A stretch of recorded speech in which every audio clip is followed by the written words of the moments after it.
యేసు ప్రభు ఇంత స్పష్టంగా మానవులు కల్పించిన పద్ధతులు, మనుషుల పారంపర్యాచారాలు గైకొంటే దేవుని వాక్యాన్ని బొత్తిగా నిరాకరిస్తున్నారు, దేవుని వెక్కిరిస్తున్నారు, దేవుని ధిక్కరిస్తున్నారు, అది పాపమని యేసు చెప్తే అయినా సరే ఇంకా వాటిని పాటిస్తూ పాపం చేస్తూ ఉన్నాం.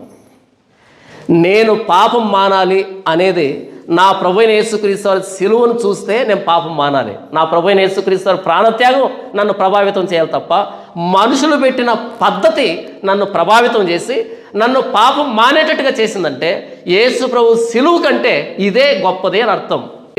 ఇలా ఉండకూడదు, ఇలా ఉండకూడదు, ఎవరు పెట్టిన కట్టడిది అంటే యేసు ప్రభు సిలువుకు మించి పద్ధతులు ప్రవేశపెడుతున్నావా? నన్ను యేసు ప్రభు సిలువ ప్రభావితం చేయకపోతే నువ్వు పెట్టిన పండుగ ప్రభావితం చేస్తే అంటే యేసు ప్రభు సిలువను చూసి కూడా నేను తప్పును మానలే, కానీ నువ్వు పెట్టిన పండుగను చూసి నేను తప్పును మారాను అంటే యేసు ప్రభు సిలువ పనికిరాదనే కదా అర్థము. యేసు ప్రభు సిలువని నిరర్థకం చేస్తున్నటువంటి నేటి ఆచారాలు. ఎంతసేపు నేను చెప్పిన విధానంలో దేవుణ్ణి ఆరాధిస్తే నీకు దేవుడికి మధ్య సంబంధం లేదా? ఇక బైబిల్కి క్రైస్తవానికి సంబంధం ఏంటి? ఒక్కో డినామినేషన్లో ఒక్కో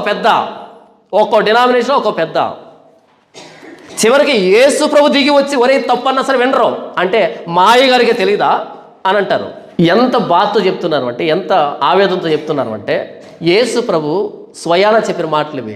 మీ పారంపర్యాచారాన్ని గైకొనడానికి దేవుని వాక్యాన్ని బొత్తిగా నిరాకరిస్తున్నారు. మీ పెదవులు దేవుని దగ్గరకు ఉన్నాయి కానీ హృదయం దేవునికి దూరంగా ఉంది. మీరు మనుషులు పెట్టిన కట్టడల్ని దేవోపదేశములుగా ఆరాధిస్తూ నన్ను వ్యర్థంగా ఆరాధిస్తున్నారు అని యెషయా చెప్పాడు. అప్పటి నుంచి ఇప్పటికీ మార్పు రాలే. నేను మరలా దాన్నే చెప్తున్నాను. మీరు చేస్తున్న ఆరాధన వ్యర్థం, మీరు చేస్తున్న పద్ధతులు వ్యర్థం అని యేసుప్రభువే చెప్పినా సరే ఇప్పటికీ యేసుప్రభు మాటలు గౌరవించినటువంటి సమాజం ఇది. వాళ్ళు పెట్టిన కట్టడ. నేను చెప్పాను కదా ప్రారంభంలో, ఆర్సిఎం అన్నది సమస్త భ్రష్టత్వానికి తల్లి అది అని నేను చెప్పలే, ప్రకటన గ్రంథంలో రాయబడింది. సమస్త భ్రష్టత్వాలకు తల్లి అది.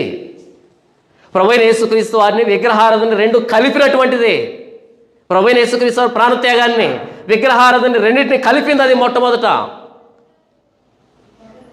ఆ భ్రష్టత్వం నుంచి వచ్చిందే లెంట్ డేస్ అన్నవి.